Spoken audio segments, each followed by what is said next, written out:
What's up, guys? Jackpot DFS, man. Hope you guys have had a great week, man. Been some interesting NBA preseason. Not a big fan. Too much. Trying to figure out what the minutes and trying to figure out who's playing who. The coaches lie. It's just not a big fan of the preseason. But as soon as we get regular season, we kind of know what's going on. Then we can kind of Jew around with that.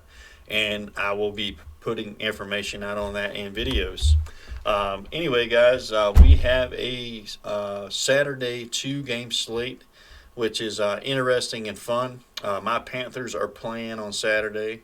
Not that they have a chance at the playoffs, but hey, we can still pay for pride and kind of knock some teams out. Kind of when you get in that position, I kind of like to think like I would think if you guys have ever played in leagues and things like that. Or I do some video games, so video games you get into, trying to knock people out at least out of if you can't make the playoffs, you try to knock other people out of the playoffs kind of scenario, which some teams may be trying to do. Kind of seen that with the Chargers and the Raiders, kind of ended pretty much their playoff chances. I mean, not on paper, but pretty much we know they're probably not going to make the playoffs now that they lost that game last night.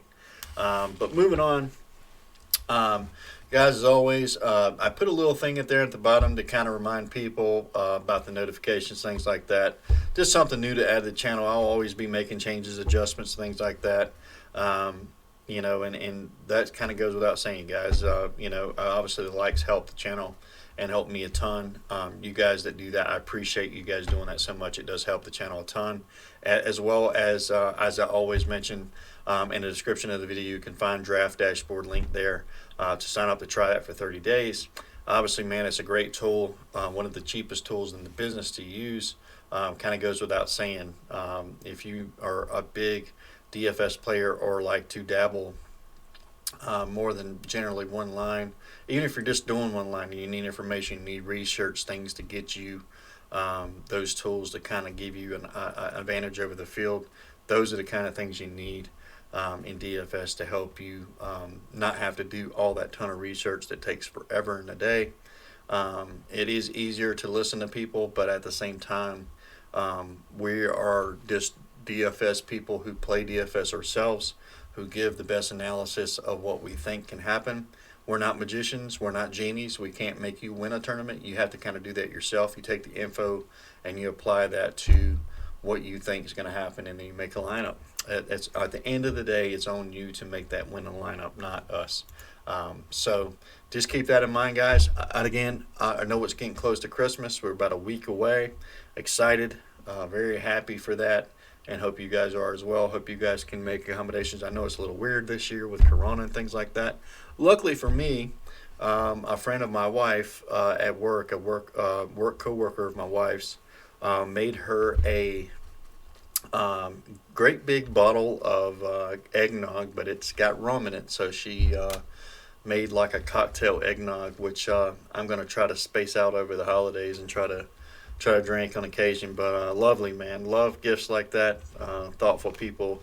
Even with the Corona stuff going on, it's nice that people are still enjoying the holidays and trying to make the most of it, which is all in all makes things fun for people, and it's exciting. We got football, we got NBA starting on Christmas, or I'm going to have a slate on Christmas, man. It's going to be a good week, and really, really excited for it, and I hope you guys are as well, and blessings and everybody. I hope everybody's staying safe. But moving on, guys, we got a two-game on Saturday. Aaron Rodgers, Josh Allen, we got Teddy Bridgewater, Drew Lock.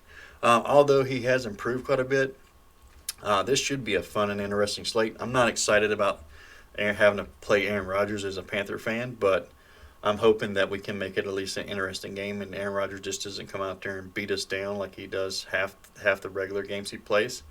It makes it look easy. But anyway, obviously getting into the games, Aaron Rodgers obviously a play on the slate tomorrow. Josh Allen. Do have some consideration for Teddy Bridgewater and Drew Lock. I think they're all really in play. Kind of just depends on what you want to do and kind of how you can price it out through your lineup. Aaron Rodgers and Allen have been pretty much on fire this season.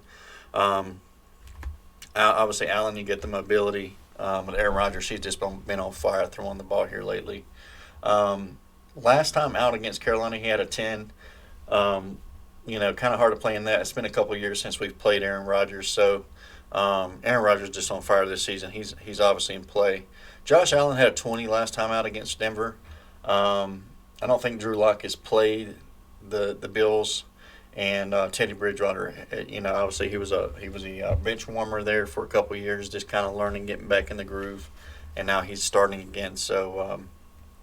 But these guys are all in play. Kind of a low floor, not so much a high ceiling. With Teddy Bridgewater, you're going to get kind of mediocre-ish, average-ish. With Teddy Bridgewater, also Drew Lock, they're both going to have a low floor, mediocre ceiling. With Josh Allen and Aaron Rodgers, I think you get the most upside, a little bit higher floor with a little bit higher ceiling, obviously with the price adjusted as well. Um, but looking into your matchups, I think Drew Lock has a little bit better of a matchup versus Buffalo than Teddy Bridgewater would say against the Packers, even though the Packers are a little bit down on defense. Their run defense is terrible, but their pass defense is a little bit better. However, Buffalo has gotten back some of those guys that they have been missing this season, like Josh Norman, people like that. They're probably going to make their defense a little bit better. So I wouldn't say it's a walk in the park against Buffalo. For me, I'm probably going to go more heavy Josh Allen and Rodgers myself. I just think the outcome is a little bit better with them two guys, and I think the floor is a lot higher in the ceiling. You want to get the most upside, and I'll try to generate that. And the quarterbacks are not outrageous like you would get on a showdown slate, so you can try to make it work. It's just finding the parts that you try to find to kind of make it all work and finding some value here and there, which I think you could find with the receivers and tight ends this week, or at least with the two-game slate on Saturday. I'm going to do a separate video for the Sunday slate, by the way, guys. So either today or tomorrow, I'll probably come out with that final look on that slate for the Monday main or Sunday main slate. But obviously, moving into running backs, Mike Davis and Aaron Jones are probably going to be considerable. They're the most expensive, but I do think both of these guys in play. Aaron Jones more for me than Mike Davis. I think Mike Davis might be a little bit high priced considering the game. Obviously, if this game gets out of control and you get Green Bay up on top by a couple of touchdowns, then Mike Davis is obviously going to have to go more into that pass catching back. And I don't think he'll run as heavy. But both of those guys in play could make some considerable margin for like a Devin Singletary. I think he's also in play at 4,100. Can still kind of wait on the news to see if Melvin Gordon's going to play. If Melvin Gordon plays, I think he is in play against Buffalo. You know that Green Bay likes to run a lot of Jamal Williams. Could value him at 4,800. Zach Moss, it's hard to figure these guys out because one game they play a lot of Singletary, the next game they play a lot of Moss. I think it's whoever the hot hand is, so you could take some stabs playing multiple lines with Zach Moss. The rest of these guys, outside of maybe a Phillip Lindsay, which I'm not really touching because he hasn't done too much, and he's also questionable. I think you just stick with these top guys. I'd say probably Aaron Jones, Jamal Williams, Gordon, Singletary, Mike Davis, and possibly Zach Moss. And I would even touch the rest of these guys. I think you're better off just kind of eliminating that. If you want to save some salary, go with a guy like Zach Moss at 4,500. Jamal Williams, maybe he sneaks in for a touchdown. The possibilities with that are greater with probably them two than anybody else saving salary. But those are my picks for running back. Wide receiver, you get a little bit more options here. Outside of Devontae Adams, I think he's obviously in play. He's been on fire this season. He's been unstoppable. I think Devontae Adams is a great play tomorrow. Obviously, Diggs, Robbie Anderson, these kind of guys are in great positions tomorrow. We got DJ Moore back for Carolina, so that'll make the pass a little bit more good for the Panthers. We got Curtis Samuel on limited, but questionable with a hamstring situation. Don't know whether he'll play or not. Hopefully he will. Some of my favorite plays are probably Cole Beasley, Tim Patrick. If you want to go cheap, You can kind of go with a Marquez Scantling. He had a nice big game last game out. Gabriel Davis. KJ Hamler had a nice game last time out, only 3,500. Jerry Jeudy at 3,900. I mean, he's going to be good. He's a really good receiver, really good route runner. I'm shocked that he's not more expensive or not gotten better or not getting more targets every game. But this guy can explode at any given time. So I think if you're playing multiple lines, it's smart to get some of him in your lineups tomorrow. Some outside consideration for like an Isaiah McKenzie for Buffalo with John Brown being down. Other than that, I say pretty much nobody else. Let's say the three receivers for obviously Carolina: Robbie Anderson, DJ Moore, Cutter Samuel for them guys. Robbie Anderson with them guys. Adams, Lazard, Scantling for the Packers. Obviously, the three for Buffalo are on play.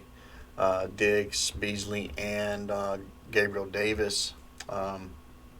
And then Tim Patrick, Jerry Jeudy, KJ's Hamler, obviously in play. I wouldn't play more than probably one of these guys in a line at a time, especially if you're not going to play Drew Lock with them. I mean, it'll save you some salary there, and you can go up and kind of get these heavier targeted guys. You're going to need some places to kind of differentiate salary. With tight end, I love Robert Tonyan tomorrow. Probably going to be my favorite tight end. He's just been pretty good. He's been consecutive. He's had 4 straight weeks of over 10 fantasy points in every single one of those games. Targets 5, 5, and 5. He's been just really consistent, and Carolina's not great against tight ends. Another guy to mention, Noah Fant. Hopefully he stays healthy. I think he'll be a good target tomorrow. And the only other guy, maybe Dawson Knox for Buffalo. He does get some targets. He had 7 targets last game, 4 before that. Could sneak in for a touchdown. It's very possible. Other than that, not a lot to like on tight end. It's probably the weakest position tomorrow, and there's only 3 guys I really like. If you want to take a stab on like a Mercedes Lewis,